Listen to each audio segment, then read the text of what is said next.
Olá, gente boa. Bom dia a todos. Hoje é domingo, 19 de abril, né? Nós estamos no terceiro domingo do mês e meu nome é Fábio, né? Fábio Silva. Eu sou pastor da Igreja Presbiteriana em Sucupira. Nós estamos aqui hoje para fazer um novo vídeo, né, tratando de um assunto que tem tudo a ver com o momento que nós estamos vivendo no Brasil, onde nós estamos em pleno isolamento social por conta do Covid-19. Né? Então, nós estamos, muitos ainda não tomaram consciência, mas boa parte da população está em reclusão, né, fazendo todo o esforço possível para que a gente possa se livrar dessa pandemia. Né? E enquanto nós estamos nessa situação de isolamento social, nós estamos nos redescobrindo. Né? Eu já falei em outros vídeos que eu nunca fui de fazer vídeo, nunca fui de fazer lives, e nós estamos aí aperfeiçoando mais um meio. Né? Foi preciso acontecer algo desse tipo para que a gente pudesse inovar. Né? E aí eu chamo a atenção para o lado bom da coisa. Né? Há um ditado que diz que há males que vêm para o bem, e a palavra de Deus lá em Romanos 8:23 diz que todas as coisas cooperam. Né? Então, se todas as coisas cooperam, se há males que vêm para o bem, então a gente pode dizer que essa pandemia está colaborando para que a gente se aperfeiçoe em outros métodos, né, em outros meios. E nós estamos aqui fazendo esse vídeo, mais um vídeo para o canal lá que nós criamos nessa situação. Né? Hoje nós queremos falar sobre um problema referente ao que nós estamos vivendo e que tem gerado algumas discussões, algumas polêmicas. Né? Nós estamos há 33 dias de isolamento social. Né? Hoje é o quinto domingo nessa situação. O primeiro domingo que nós não tivemos culto na igreja foi no dia 22 de março. Né? O último culto foi no dia 25. E nós podemos observar aí que logo na primeira semana, né, a Igreja Presbiteriana do Brasil, a qual nós fazemos parte, ela já, através da sua comissão executiva, anunciado pelo presidente, o reverendo Roberto Brasileiro, já anunciou o dia 22 de março como o Dia Nacional de Jejum. Né? E nós tivemos também aí alguns eventos políticos. Né? No caso aí nós podemos falar sem nenhum problema da convocação feita pelo presidente da República, o Jair Bolsonaro, né? Convocando agora no dia 5 de abril, primeiro domingo, convocando o povo evangélico de todo o território brasileiro para um domingo de jejum. Né? E aí, essas situações foram gerando desses debates, essas discussões, e nós queremos trabalhar hoje com você um pouco de jejum. E eu quero começar trazendo uma situação que eu vivi. Eu vivi bem no comecinho do meu ministério, aí no primeiro e segundo ano, né, quando nós estivemos à frente como pastor auxiliar do nosso saudoso, o querido, amado pastor João, que era pastor da igreja que eu sou pastor hoje. Nós estivemos auxiliando ele lá na congregação de Socorro, no primeiro ano da congregação. A congregação começou em 2001, nós estivemos lá em 2001 como licenciado, em 2002 e em 2003 já ordenado como pastor auxiliar do pastor João. E nesse período que nós estivemos lá, 2001 a 2003, havia uma irmã que certa vez chegou para nós e nos abordou perguntando por que a igreja presbiteriana não faz jejum? Por que é tão difícil a gente ver jejum dentro da igreja presbiteriana? Foi uma pergunta que ela se repete, né, ao longo da história, porque algumas pessoas, e eu vou me arriscar a falar dessa maneira, algumas pessoas, com base na cultura pentecostal, elas veem a igreja presbiteriana assim, uma igreja que faz pouco jejum. E aí, como é que a gente responderia essa pergunta? Bom, eu gosto de lembrar que eu não nasci pastor, né? Eu não sou de uma família com grande envolvimento dentro da igreja. Meus pais não tinham envolvimento dentro da igreja.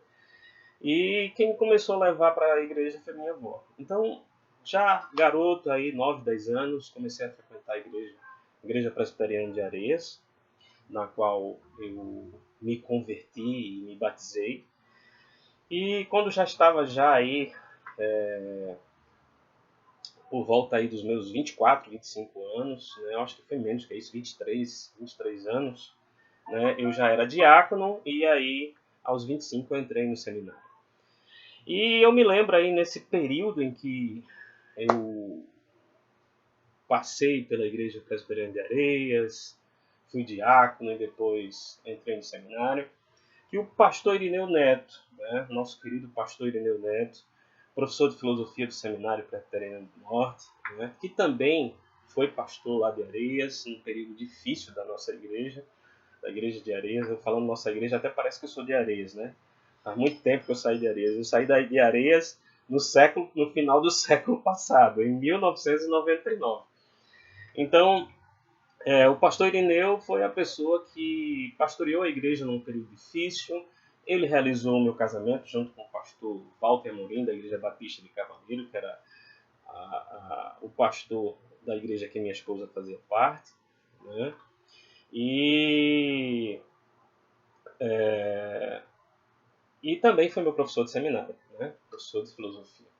E eu me lembro, certa vez, isso está bem nítido na minha mente, o pastor Irineu falando que jejum é algo para ser adotado em situações de crise. Adotado em situações de crise.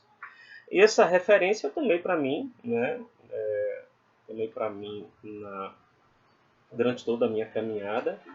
E talvez pela própria rotina da igreja presbiteriana, nunca atentei com tanta ênfase para essa necessidade, né?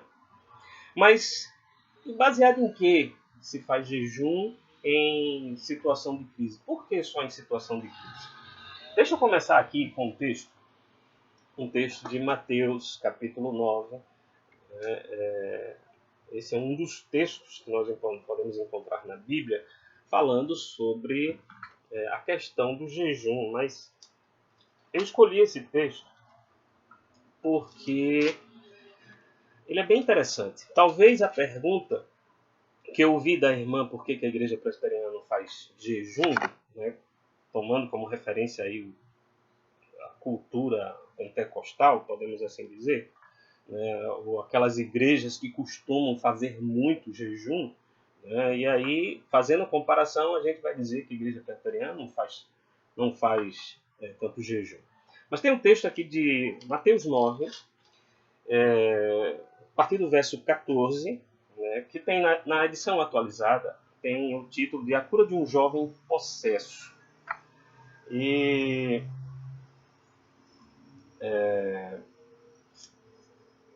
Cadê? Eu acho que eu abri o número errado. Vamos ver aqui.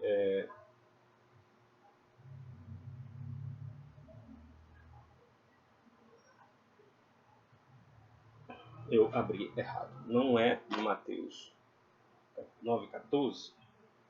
Mateus. Eu estou em Marcos, pelo amor de Deus, né? O camarada vai anunciar um texto e abre em outro livro. Amados, perdão por essa falha, mas a referência está certa. Mateus 9,14. E o título certo é do jejum. Né? Nós tínhamos aberto lá em Marcos 9, perdão, foi uma falha visual, né? Mas vamos lá, Mateus 9,14, né? Na edição atualizada, como eu falei, a que eu estou usando, tem o título do jejum, vai do 14 ao 17 falando a respeito de uma situação vivida lá com o Senhor Jesus e os discípulos. E o verso 14 começa assim, dizendo: Vieram depois os discípulos de João e lhe perguntaram: Por que jejuamos nós? Os discípulos de João Batista. Né? Por que jejuamos nós? E os fariseus, muitas vezes, aí abre aqui um colchete na edição atualizada, mostrando aí que algumas traduções não têm esse muitas vezes. Né? Por que jejuamos nós e os fariseus muitas vezes e os teus discípulos não jejuam? Então essas foram as perguntas que os discípulos de João Batista fizeram ao Senhor Jesus naquele momento. Né? E aí respondeu-lhe Jesus, verso 15: Podem, acaso, estar tristes os convidados para o casamento enquanto o noivo está com eles? Veja que pergunta interessante a gente encontra aqui no Evangelho de Mateus, capítulo 9, quando o Senhor Jesus é abordado pelos discípulos de João Batista. Teus discípulos não fazem jejum. Por que nós fazemos e os fariseus fazem tanto? E aí o Senhor Jesus, podem, acaso, estar tristes? Estar tristes. Os convidados para o casamento, enquanto o noivo está com eles? Observe que a pergunta do Senhor Jesus aos discípulos de João Batista chama a atenção que o jejum é um rito adotado no momento de tristeza. E aí vem a questão que nós falamos, né, aprendida ao longo da nossa caminhada, não só com a vivência dentro da igreja, mas os professores e pastores por quem nós passamos, né, compartilha isso. Né? É uma situação de crise. Né? Então, de abatimento, né, de aflição, de tristeza. Então, seja lá qual for a crise que você possa imaginar, né, a gente adota um rito de jejum, né, para lidar com o problema. Mas se não tem problema nenhum, para que fazer jejum? Não há necessidade de fazer jejum quando não há crise, quando não há problema. Então, podem, acaso, estar tristes os convidados para o casamento, enquanto o noivo está com eles? Então, se o noivo está presente, né, não há motivo para jejum, não há motivo para tristeza, é motivo de alegria. Né? Então, a gente começa a observar aí, né, esse é um texto só, tá? Tem vários textos, né, que a gente vai falar daqui a pouco, né, falando a respeito do jejum, da razão do jejum. Por que fazemos jejum? Né? E eu queria chamar a atenção que existe um manual, né, o Manual da Igreja Presbiteriana, em que nós encontramos nele princípios de liturgia. Né? São orientações para a condução do culto. Né?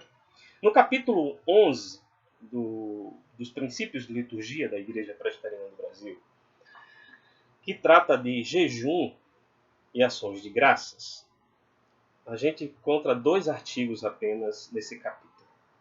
O artigo 24, que diz: sem o propósito de santificar de maneira particular qualquer outro dia que não seja o dia do Senhor, em casos muito excepcionais de calamidade pública, como guerras, epidemias, terremotos, etc., é recomendável a observância de dia de jejum ou cessadas tais calamidades de ações de graça. Eu vou tentar ser mais claro. Né? Então, o jejum pode ser feito num dia diferente do dia do Senhor, mas não com o propósito de santificar o dia, mas no propósito de focar na questão da calamidade pública, na questão de guerras, de epidemias e terremotos. Nós estamos numa situação de epidemia, né? E já está sendo dita já há alguns dias, talvez semanas, podemos assim dizer, que é a situação de pandemia. não é mais nem de epidemia, de pandemia. Então, esse momento é um momento propício para nós fazermos jejum. Né?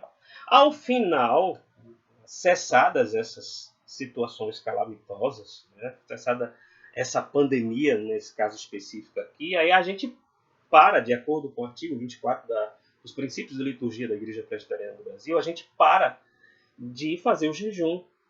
E agora que o problema se foi, cessada tais calamidades, a gente passa a focar em atos de ação de graça.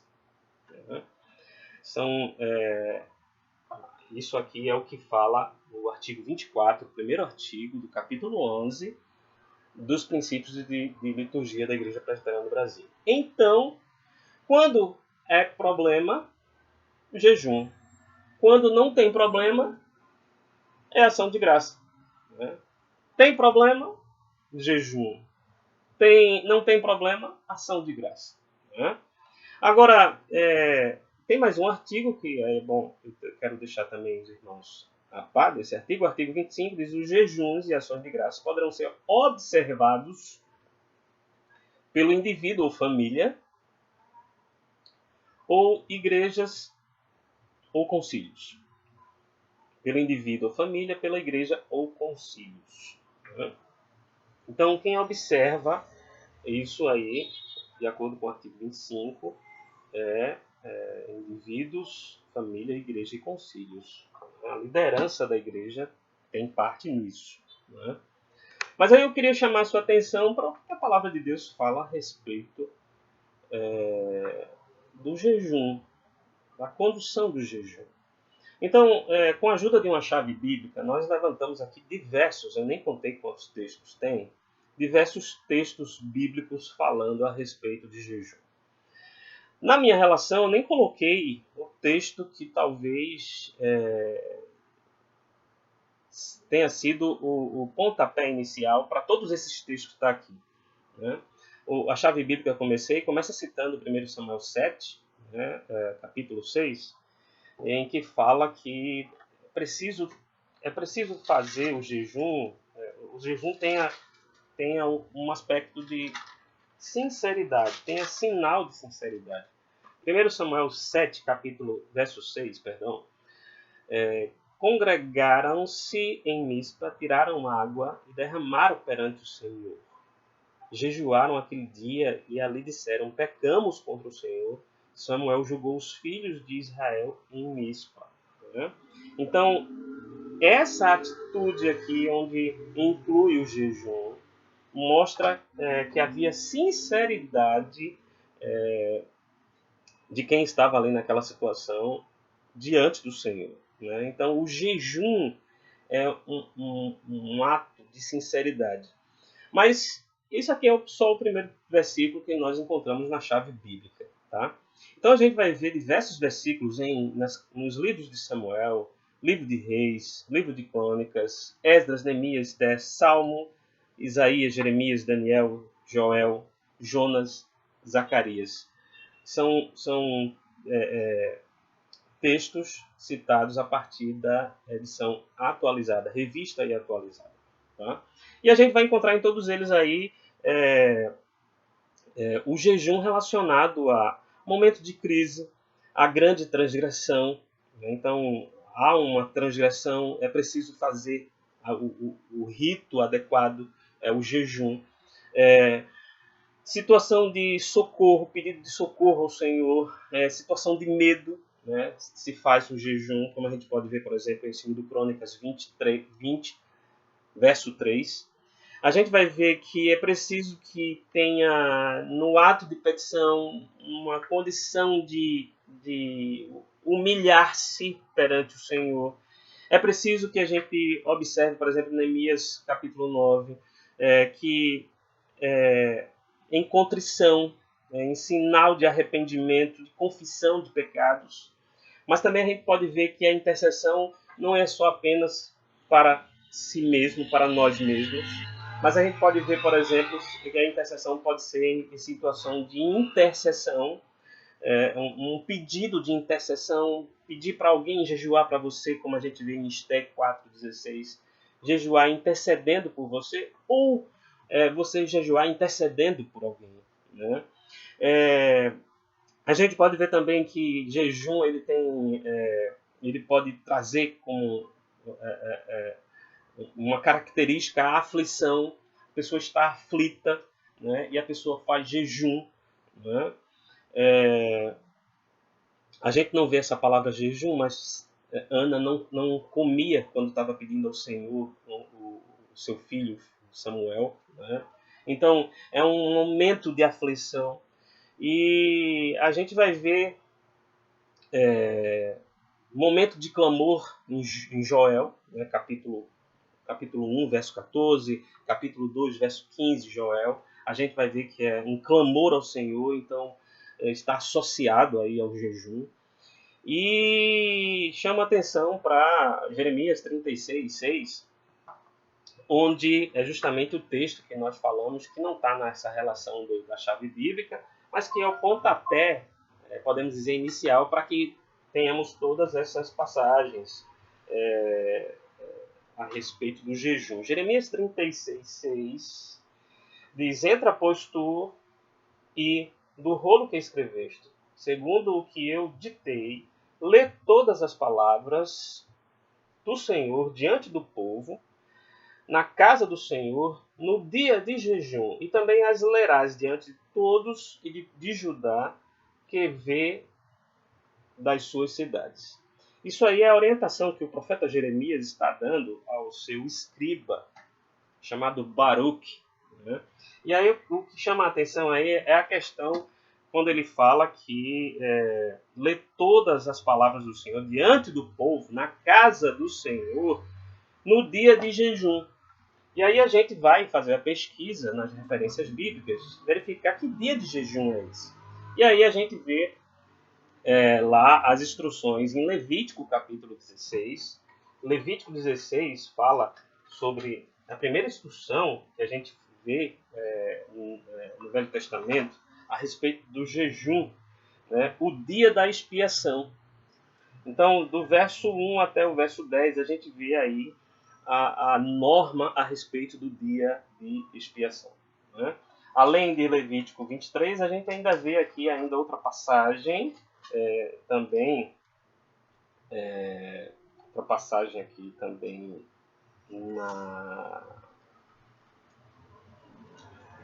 no livro de Levítico, capítulo 23, do verso 26 ao verso 32, falando sobre o dia da expiação, né?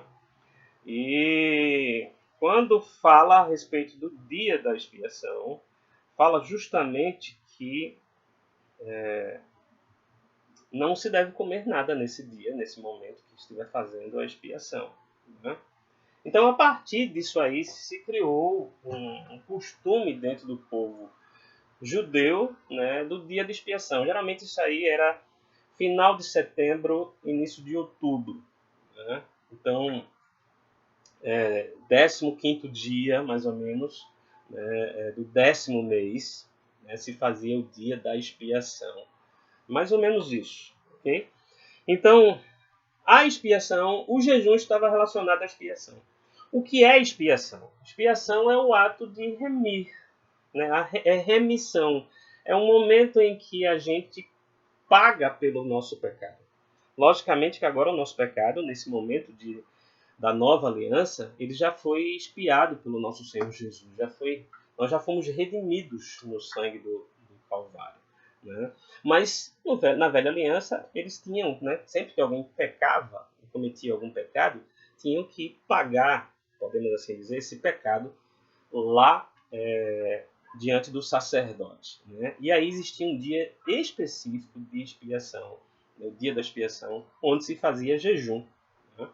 Então, todos os textos que nós podemos observar no Velho Testamento, pode haver mais, tá? Nós baseamos a nossa observação em cima do dicionário bíblico.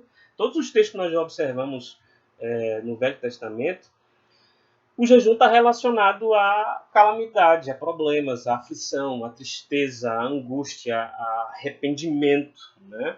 Então é preciso a gente observar isso, né? Então, a primeira ideia que a gente pode já, para responder à pergunta que muitos de nós podem ouvir, como eu ouvi quando estive em Socorro, por que a igreja presbiteriana não faz tanto jejum, não faz jejum?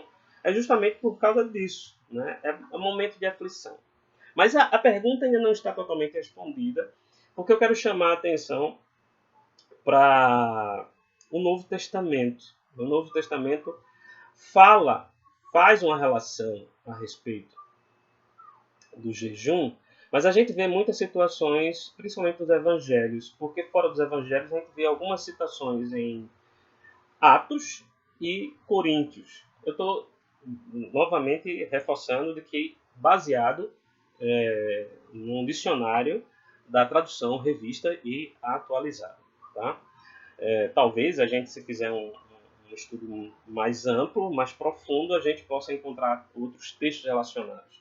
Mas no Novo Testamento a gente vai ver que tem uma relação, como tem no Velho Testamento, porém, né, tem um foco para uma situação mais prática, podemos assim dizer. Né? A questão não só relacionada à tristeza, mas a gente vai ver também relacionada à devoção, à adoração, à busca pela intimidade, né, com Deus. E a gente vai ver algumas coisas interessantes. Por exemplo, né, se o jejum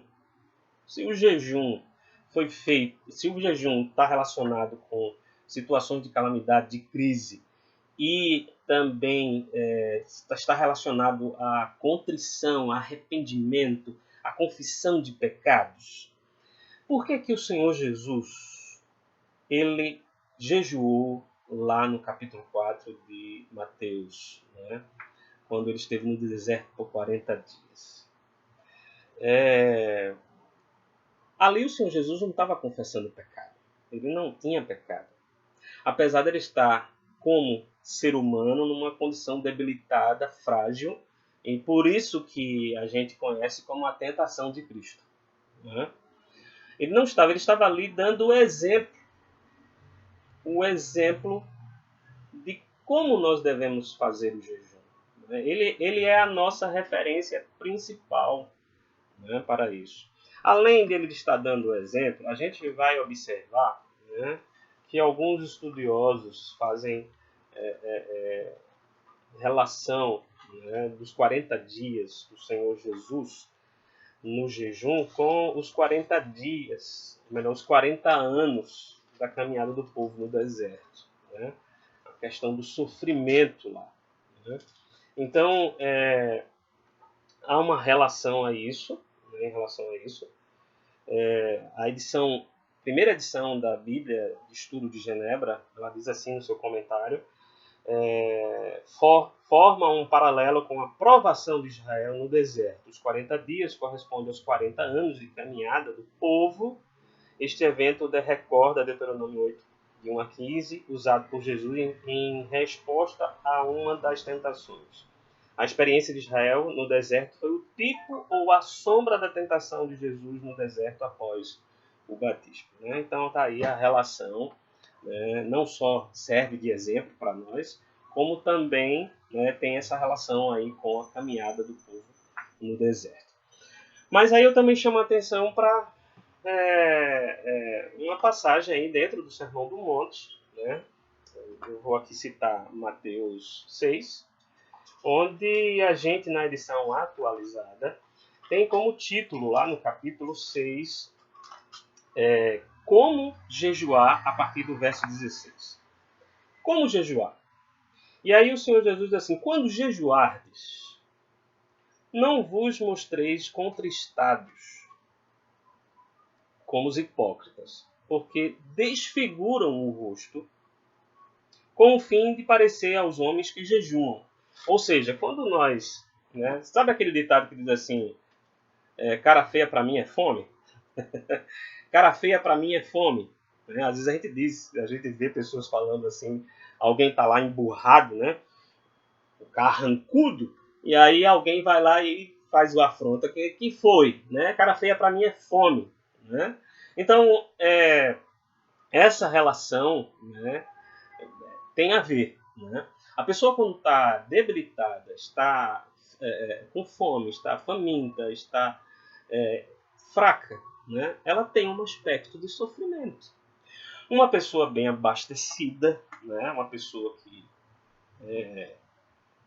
está saciada, ela tem um aspecto alegre. Né? E aí o Senhor Jesus chama aqui, ó, não vos mostreis contristados, né, um ato de contrição, não vos mostreis contristados como os hipócritas, porque desfiguram o rosto com o fim de parecerem aos homens que jejuam. Então, a gente vai encontrar muitas pessoas falando, né, que eles faziam aquele aspecto de sofrimento, né, para que as pessoas vissem que eles estavam jejuando. Né?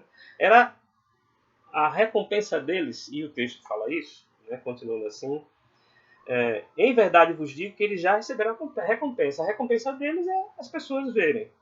Está paga. Né? Eita, alguém me viu que eu estou aqui fazendo sacrifício, jejuando, buscando santificação, então já está pago.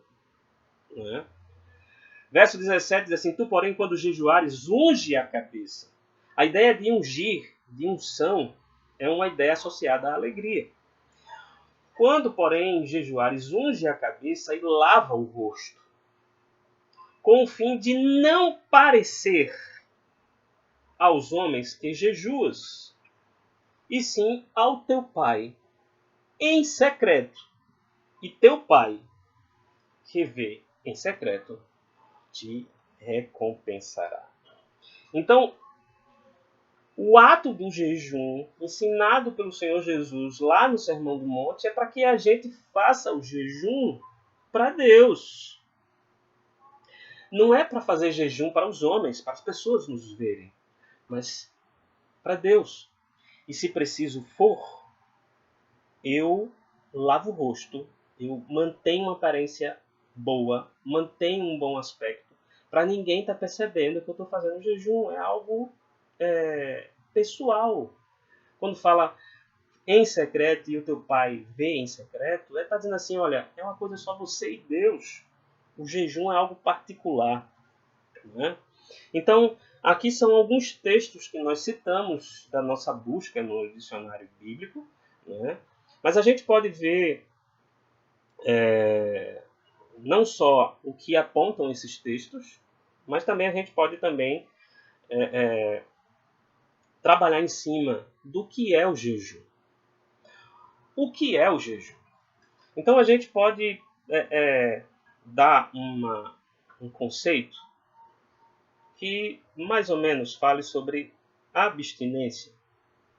A abstinência de qualquer tipo de comida, de alimento, com o objetivo de aprimorar a nossa comunhão com o Senhor e também como expressão de arrependimento pelas nossas faltas. Então, quando se trata de algo pessoal, né, e isso pode também, assim podemos dizer, não só abstinência para aprimorar a comunhão, para arrependimento, mas também para buscar uma causa. Né? De repente, a gente pode encontrar situações de pessoas que estão com alguém na família com uma doença grave. Né? Então, uma pessoa com uma doença grave que precisa de muitos cuidados ou que precisa de cuidados muito minuciosos, né? Que a gente sabe que é de alto risco, né? A gente vai lá e pede ao Senhor que intervenha, né?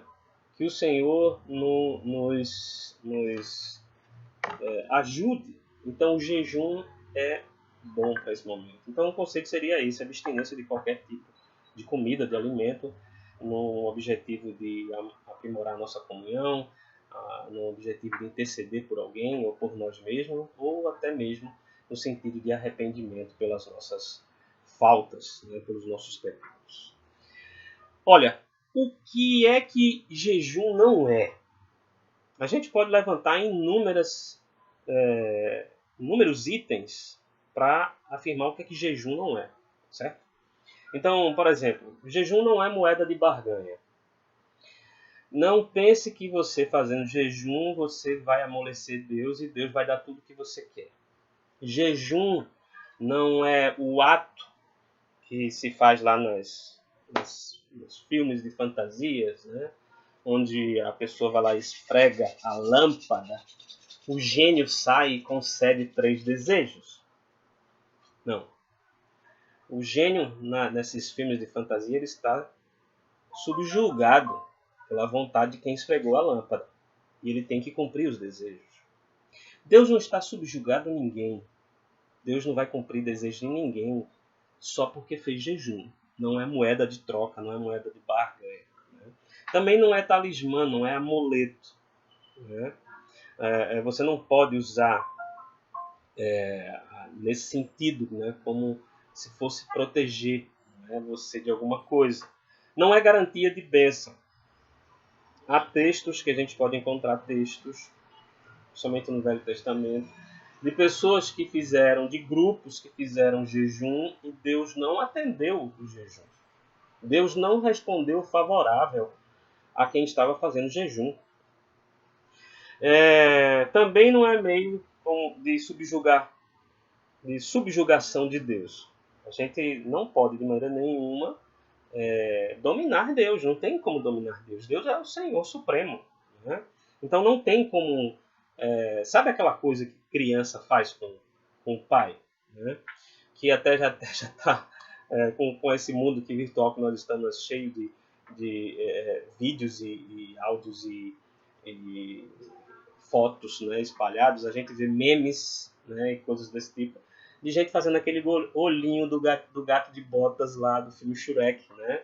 Aquele olhinho assim, bem arregaladozinho de quem está sofrendo, para fazer amolecer o coração de quem está vendo. Né? Então, não existe isso com Deus, de fazer carinha de gatinho de botas para amolecer o coração de Deus. Não é um meio de subjugação de Deus, você não tem como controlar isso. Agora, Deus aceita um jejum sincero, de fato, a palavra de Deus fala isso. Mas nunca se deve usar como um meio de subjugar Deus, não se deve usar como amuleto. Também não pode ser usado como um ritual de autoflagelo, para que Deus tenha pena. Né? Eu vou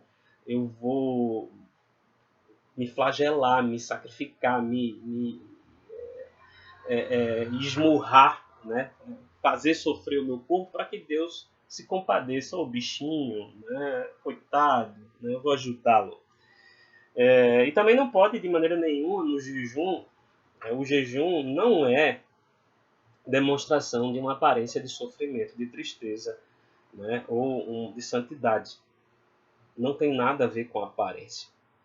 O jejum tem a ver com o coração. Né? E só lembrando aí do texto que nós vimos lá, né, quando perguntam como se deve jejuar, né, Mateus 6, que os hipócritas faziam isso, eles queriam que fossem vistos, a questão da aparência. Infelizmente, a gente vive numa sociedade que necessita de holofote, né, necessita de visibilidade, de ser popular. Né? Então, as pessoas tendem a querer demonstrar aquilo que está fazendo ou que está passando. Né? Quem é que observa o jejum? Né? Quando nós falamos assim, quem é que observa, quem é que dá o pontapé, ou quem é que convoca, quem é que observa o jejum? Nós já falamos aqui a questão de Mateus 6, 16 a 18, onde a gente deve fazer isso particularmente. Então o Senhor Jesus ele não está falando para um mundo em si, mas ele está falando especificamente para o povo de Deus. O teu pai, né, são para os filhos de Deus. O teu pai que vem em secreto te recompensará. Né? Então, aquela pessoa que é serva do Senhor, ele vai observar como deve ser feito. Né? Ou convocar-se a si mesmo, se é que existe essa ideia. Isso aí é uma convocação, uma observação individual, né? E quem mais pode observar? Nós lemos lá nos princípios de liturgia da Igreja Presbiteriana que podem ser observados por igrejas e famílias, né? Eu queria chamar aqui a atenção para dois textos. Um deles está lá em 2 Crônicas. 2 Crônicas fala sobre essa questão do observar. 2 Crônicas, capítulo 20, versos 3 e 15. Crônicas 20, 3 e 15. O verso 3, né, aí a gente vê a vitória de Josafá sobre Moabe e Amon, é o título no início do capítulo 20 de 2 Crônicas, conforme a tradução revista e atualizada. Então, no verso 3, eu vou começar do verso 1, certo? Depois disto, os filhos de Moabe e os filhos de Amon, com alguns dos meunitas, vieram a peleja contra Josafá, o rei de Israel. Então vieram alguns e avisaram a Josafá, dizendo: grande multidão vem contra ti além do mar e da Síria, eis que já estão em Azazon Tamar, que é em Gedi. Então Josafá teve medo e se pôs a buscar o Senhor e apregoou jejum em todo Judá. Eu falei rei de Israel, não foi? Rei de Judá. Judá se congregou para pedir socorro ao Senhor. Também de todas as cidades de Judá veio gente para buscar o Senhor. O texto continua. Quando você chega lá no verso 15, lembre aí que nós acabamos de ler, né? Por medo, ele apregou um jejum para buscar o Senhor e o povo pediu socorro. Medo e socorro, né? Medo e socorro. Verso 15, para a gente ser mais rápido. Verso 14. Então veio o Espírito do Senhor no meio da congregação sobre Jaaziel, filho de Zacarias, filho de Benaia, filho de Jeiel, filho de Matanias, levita, dos filhos de Asaf. O Espírito do Senhor no meio da congregação sobre Jaaziel. E disse: dai ouvidos todo Judá e vós, moradores de Jerusalém, e tu, ó rei Josafá, ao que vos diz o Senhor: não temais, nem vos assusteis por causa desta grande multidão, pois a peleja não é vossa, mas de Deus. A peleja não é vossa, mas de Deus. Então veja aí que nós falamos que a observação do jejum pode ser feita por indivíduos. Isso é particular entre a pessoa e Deus, não precisa estar anunciando aos quatro ventos: olha, eu estou fazendo jejum. Mas além de ser uma observação individual, também pode ser uma observação coletiva, comunitária.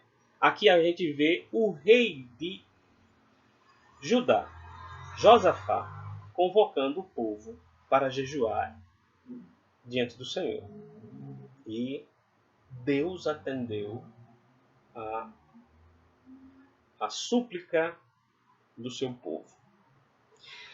Também a gente pode observar, não só aí numa situação de aflição, de guerra, como a gente pode ver aí com Josafá, mas a gente também pode observar quando tem alguma situação de difícil resolução, uma situação de difícil decisão. E eu quero chamar a atenção para Atos. Vamos lá dar um pulinho em Atos, capítulo 14. Atos 14, a gente vai observar no verso 23,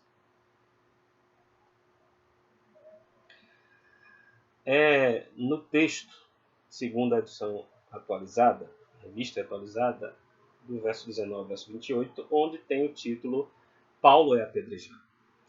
Verso 23 diz assim: e promovendo-lhes em cada igreja a eleição de presbíteros, depois de orar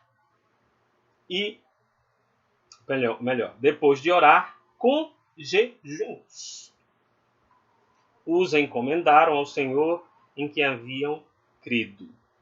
Vou ler de novo. E promovendo-lhes em cada igreja a eleição de presbíteros, depois de orar com jejuns, os encomendaram ao Senhor em quem havia crido. Olha que nós não estamos em situação de calamidade em Atos. Não tem crise, não tem guerra, não tem pandemia, não tem terremoto. Naquele momento ali, no relato de Paulo está dizendo, olha, que naquele momento em que se fazia a eleição de presbítero, as escolhas de oficiais, de líderes dentro da igreja, eles eram encomendados ao Senhor depois de o povo orar com jejum. Veja que interessante, né? Na igreja presbiteriana, a gente tem as assembleias que são convocadas pelos conselhos. E uma das situações que as assembleias são convocadas pelo conselho da igreja local é para a eleição de pastores e presbíteros e diáconos, né? Aqui a gente está vendo a eleição de presbíteros em Atos 14. Né? E depois de orar com jejum, os presbíteros eleitos foram encomendados, ou recomendados, melhor dizendo, né? Recomendados é a palavra certa. Eles foram conduzidos, né? Encomendaram, né, ao Senhor. Eles foram encomendados ao Senhor, foram conduzidos para assumir o papel em que eles foram eleitos. Veja que responsabilidade grande. Nós vamos ter eleição para pastor dentro da igreja, para presbítero ou para diácono. A igreja precisa orar com jejum, porque os homens que irão ser eleitos para assumir o trabalho da igreja precisam ser homens tementes a Deus, homens que tenham intimidade com Deus, porque se forem mal escolhidos, a igreja vai sofrer pela má escolha. E olha, por que não dizer também, a gente pode dizer isso também em outras instâncias, né? É preciso que nós, quando formos tomar tudo que nós vamos fazer na nossa vida, a gente precisa estar envolvendo Deus. Nós não podemos ser independentes, né? Então a gente precisa, dependendo da decisão, se for uma decisão muito séria, que vai afetar todo mundo, né? Como a eleição do presbítero. Na Igreja Presbiteriana do Brasil, o presbítero é um mandato de 5 anos. Né? Se a escolha for errada, são 5 anos da igreja sofrendo por uma escolha errada. Né? Então é preciso observar isso. Então, quem observa, além de indivíduos, além de pessoas, né? Pessoas, só ela e Deus, né? Também temos a convocação, a observação por oficiais da igreja. Lembrando lá do artigo 25 dos princípios de liturgia da Igreja Presbiteriana do Brasil. Então, os oficiais de igreja é quem convoca, né, a comunidade para fazer jejum. Observe o que eu vou falar. É a igreja, ou os seus concílios, a liderança da igreja, quem convoca para fazer jejum. A igreja deve seguir o jejum?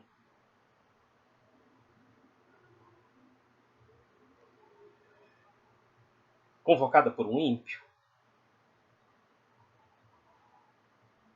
Quem não pode observar? Quem não pode convocar? Quais são as razões para se convocar um jejum? Essas perguntas nós precisamos fazer, principalmente agora, nesse momento de pandemia, porque infelizmente, a gente faz uma confusão com esse momento que nós vivemos, essa era, neste século XXI, com o que ocorreu no passado lá no Velho Testamento. Observamos no Velho Testamento que havia uma teocracia, depois passou uma monarquia, e mesmo que tenha passado para a monarquia, haviam reis que agradaram a Deus e reis que desagradaram a Deus. Mas esses reis, né, na sua maioria, eles não eram sacerdotes nem profetas. Eles não eram as pessoas adequadas, apropriadas para ir até Deus e de Deus levar para o povo. Então, não é qualquer pessoa que observa, e não é qualquer liderança que observa. É preciso observar os princípios. Não é? E eu queria encerrar trazendo aqui o texto de Isaías 58. O texto de Isaías 58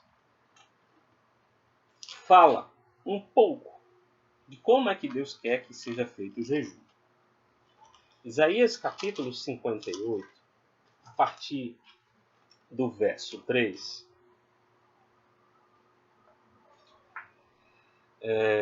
Eu vou ler do verso 1. Clama a plenos pulmões, não te detenhas. Ergue a voz como a trombeta e anuncia ao meu povo a sua transgressão e à casa de Jacó os seus pecados. Mesmo neste estado, ainda me procuram dia a dia, mesmo estando nesse estado de transgressão, de pecado, me procuram dia a dia. Tem prazer em saber os meus caminhos, como o povo que pratica a justiça e não deixa o direito do seu Deus. Perguntam-me pelos direitos da justiça. Tem prazer em se chegar a Deus, dizendo: por que jejuamos nós? Observe. Por que jejuamos nós? E tu não atentas para isso. O povo perguntando a Deus: por que nós jejuamos e tu não atentas? Por que afligimos a nossa alma e tu não o levas em conta? O povo se queixando a Deus, tá? Eis que no dia em que jejuais, cuidais dos vossos próprios interesses. Já é Deus respondendo. Eis que no dia em que jejuais, cuidais dos vossos próprios interesses. E exigis que se faça todo o vosso trabalho. Eis que jejuais para contendas. Observa, se você de repente lembrar de alguma situação semelhante, não é mera coincidência.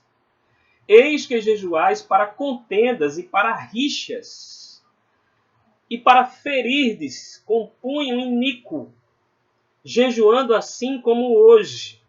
Não se fará ouvir a vossa voz no alto.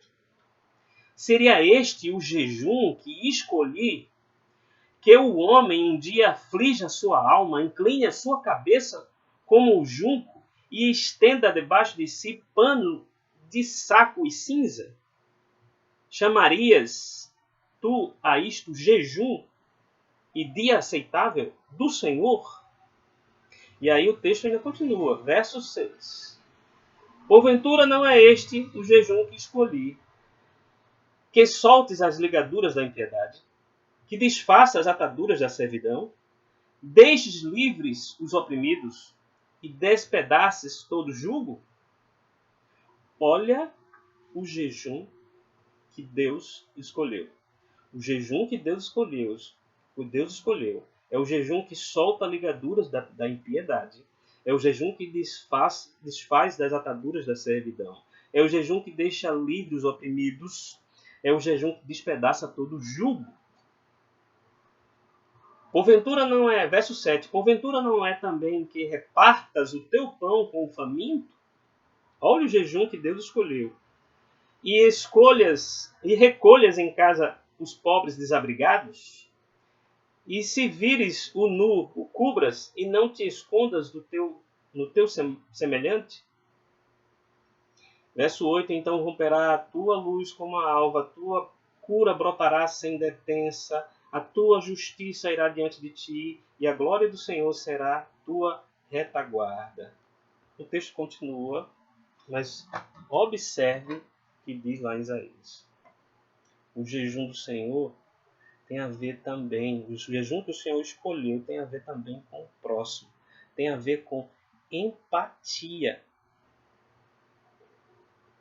Tem a ver com o próximo. Nós estamos vivendo num momento dramático em todo o mundo com essa doença do coronavírus.